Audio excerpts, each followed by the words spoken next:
Hello दोस्तों। आज मैं आप सभी के बीच एक महत्वपूर्ण वीडियो लाया हूं और यह वीडियो एग्रीकल्चर से संबंधित है। तो मैं चाहूँगा कि आप यह वीडियो लास्ट तक ज़रूर देखें। अगर वीडियो आपको पसंद आए तो कृपया वीडियो को लाइक कीजिए। अगर चैनल पर नए हैं तो चैनल को सब्सक्राइब कीजिए। तो दोस्तों, आज का हमारा टॉपिक है बैगन की खेती। तो आज हम लोग इसी के बारे में देखेंगे। तो भारत में बैगन को गरीबों की सब्जी कहा जाता है। बैगन हर तरह की मिट्टी में उगाया जा सकता है क्योंकि इसका पौधा जो होता है काफ़ी सहनशील होता है और देश के सभी हिस्सों में बैगन की खेती की जाती है। एक अनुमान के मुताबिक चीन के बाद हमारे देश में सबसे ज़्यादा जो होता है बैगन उगाया जाता है, जो दुनिया की कुल पैदावार का तकरीबन 30% है। बैगन की खेती अगर उन्नत वैज्ञानिक के तरीके से की जाए तो किसान को काफ़ी मालामाल कर देती है। तो आइए हम लोग इसके बारे में देखते हैं। तो खेत की तैयारी, इसमें पहला हम लोग देखेंगे।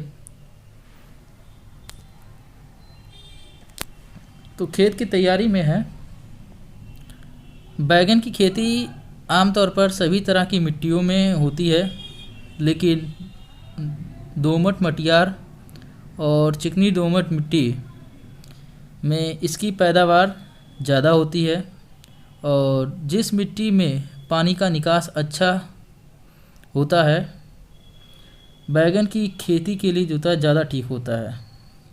और खेत की तैयारी के लिए जो होता है 4 से 6 जुताई अच्छी रहती है और मिट्टी के महीन व भुरभुरी होने तक जो होता है खेत को जोतते रहना चाहिए।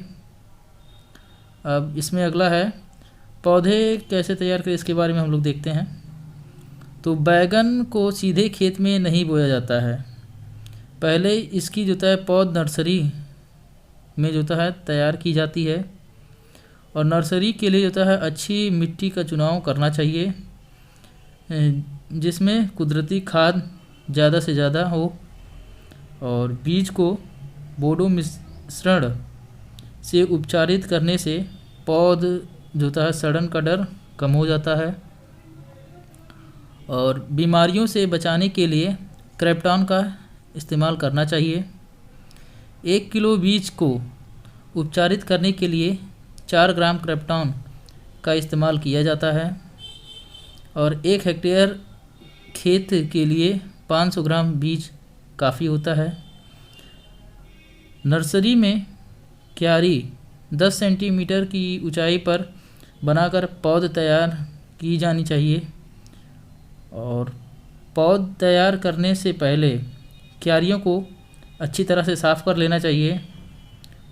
पौध जो होता है साल में 3 बार यानी कि जून, जुलाई, अक्टूबर, नवंबर और फरवरी, मार्च में तैयार की जा सकती है। अब अगला देखते हैं, बुआई का तरीका क्या होता है।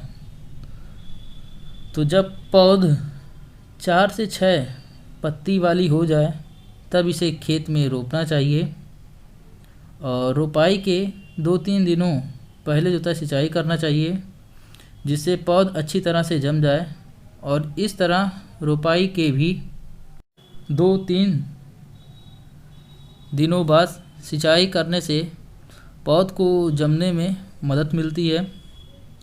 और पौध से पौध की दूरी इसमें 60 सेंटीमीटर तथा लाइन से लाइन की दूरी जो है 60 सेंटीमीटर रखना बेहतर होता है क्योंकि बैगन का पौधा जो होता है 2 से 3 मीटर तक बढ़ता है। अब सिंचाई, गर्मियों में ली जाने वाली फसल में 1 हफ्ते में सिंचाई ज़रूर करनी चाहिए और जब सर्दियों की फसल में क्या होता है 15 से 20 दिन के अंतर पर सिंचाई करना बेहतर होता है। और बैगन में सिंचाई सुबह के वक्त करना चाहिए।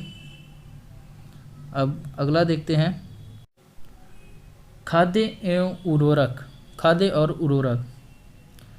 तो बैगन की अच्छी पैदावार के लिए खाद ज़्यादा ज़रूरत होती है और 1 हेक्टेयर खेत के लिए जो होता है 150 कुंटल गोबर की खाद या कंपोस्ट खाद की ज़रूरत होती है और इससे जो होता है फसल को सभी पोषक तत्व मिल जाते हैं। और जुताई से पहले खाद की ढेरियाँ जो होता है बनाकर खेत में बिखेर देना चाहिए, जिससे वह पूरे खेत में बराबरी से फैल और मिल जाए। बैगन की फसल के लिए जो होता है 100 किलोग्राम नाइट्रोजन, 60 किलोग्राम फास्फोरस और 30 किलोग्राम पोटास प्रति हेक्टेयर की दर से दी जानी चाहिए। और नाइट्रोजन को जो होता है 3 हिस्सों में बांट कर देना चाहिए और इसकी पहली खुराक जो होता है रोपाई के 1 हफ्ते बाद तथा दूसरी खुराक 4 हफ्ते बाद व तीसरी खुराक 8 हफ्ते बाद देनी चाहिए। अब बैगन की किस्मों के बारे में देख लेते हैं। तो साइज़ के लिहाज से बैगन की किस्मों को जो होता है 2 हिस्सों में बांटा गया है।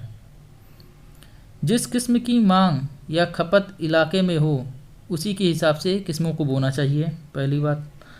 अब देख लेते हैं, एक होता है लंबे फल वाला किस्म होता है और एक होता है गोल फल वाली किस्में होती हैं। तो लंबे फल वाले में कौन सा आता है? पूसा पर्पल क्लस्टर आता है, पूसा क्रांति आता है, पूसा अनुपम आता है, पूसा पर्पल लॉन्ग आता है, लॉन्ग बाउंड, और PH 4 आता है, अर्का सील आता है, HLV 25 आता है, पूसा शंकर 9 आता है, आज़ाद B 3 आता है। अब गोल फल वाली किस्में कौन सी होती हैं? तो इसमें पूसा पर्पल राउंड आता है और टाइप 3 आता है, पंजाब बहार आता है, पंत ऋतुराज आता है, अर्का नवनीत आता है, BR 112 आता है, सिलेक्शन आता है। अब अगला देखते हैं, रोग व उनकी रोकथाम। तो रोग में आता है डैम्पिंग ऑफ। यह बैगन की आम नुकसानदायक बीमारी है जो प्यूथियम एफिनिडार्मेंटम नाम की फफूंद से यह होती है और यह बीमारी ज़्यादातर नर्सरी के पौधे में होती है और इसमें जो होता है पौध गलने के व सूख कर जो होता है मुरझाने लगते हैं। और इसकी रोकथाम के लिए क्रेप्टॉन, एग्रोसॉन या सेरेसॉन रसायन का इस्तेमाल करना चाहिए। अब अगला देखते हैं, फोमोटिसियम बैक्सम झुलसा। यह बैगन की एक खतरनाक बीमारी है जो फोमोटिसियम बैक्सम नामक फफूंद से होती है और इसमें जो होता है पत्तियों पर भूरे रंग के छोटे छोटे गोलाकार धब्बे बनने लगते हैं जिससे पत्तियां पीली होकर सूखने लगती हैं। और इस बीमारी के रोकथाम के लिए यही बेहतर होता है कि बीज को उपचारित करके बोया जाए और बैक्सटीन नाम की जो होता है 1 ग्राम दवा से 1 किलोग्राम बीज को जो होता है उपचारित किया जा सकते हैं। और खेत में रोग दिखाई देते ही रोगग्रस्त पौधों व हिस्सों को इकट्ठा करके जला देना चाहिए।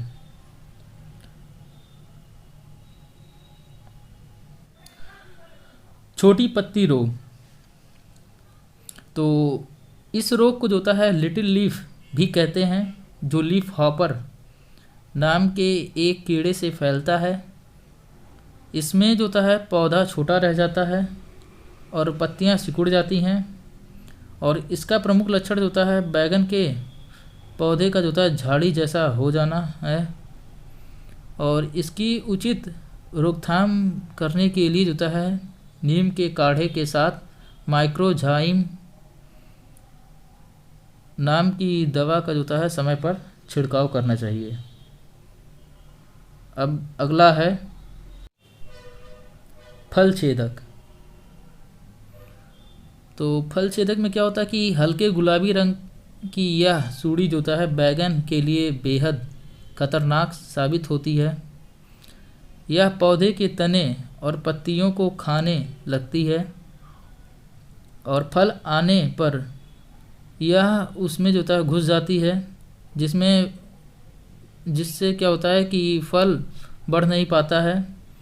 और इससे बचाव के लिए सेवन या थायोडान का 0.2% का घोल बनाकर छिड़काव करना चाहिए। अब अगला देखते हैं, एपिलेक्ना बीटल। बैगन में लगने वाला यह लाल रंग का कीड़ा है जो पत्ती, तना और फल खाता है। इसके हमले से जो होता है पत्तियां छन्नी जैसी हो जाती हैं। बचाव के लिए सेविंग डस्ट का 20 किलोग्राम प्रति हेक्टेयर के हिसाब से छिड़काव करना चाहिए। अब अगला है लस्सी कीट। यह कीट बैगन के पौधे के रस को जो होता है चूसता है और जिससे पौधे की बढ़वार जो होता है कम हो जाती है और फल जो होता है सही आकार में नहीं बन पाता। इससे बचाव के लिए मेटासिस्टॉक्स घोल 0.15% जो होता है तैयार कर प्रति हेक्टेयर के हिसाब से छिड़कना चाहिए। अब अगला है निराई एवं गुड़ाई। तो बैगन की ज़्यादातर पैदावार के लिए समय समय पर निराई गुड़ाई करना ज़रूरी होता है। खरपतवारों को हटाने के लिए पहली निराई जो होता है 15 दिन में और दूसरी 1 महीने बाद करनी चाहिए। अब अगला देखते हैं, तोड़ाई व उपज। तो तोड़ाई और उपज में क्या है कि बैगन के पके फल को समय से जो होता है तोड़ लेने चाहिए। आमतौर पर 1 हेक्टेयर में बैगन की जो होता है 250 से 300 क्विंटल पैदावार होती है और उन्नत किस्मों के वैज्ञानिक तरीके से खेती की जाने पर 600 क्विंटल तक उपज मिलती है। तो दोस्तों, ये था आज का वीडियो। अगर वीडियो आपको पसंद आए तो कृपया वीडियो को लाइक कीजिए। अगर चैनल पर नए हैं तो चैनल को सब्सक्राइब कीजिए।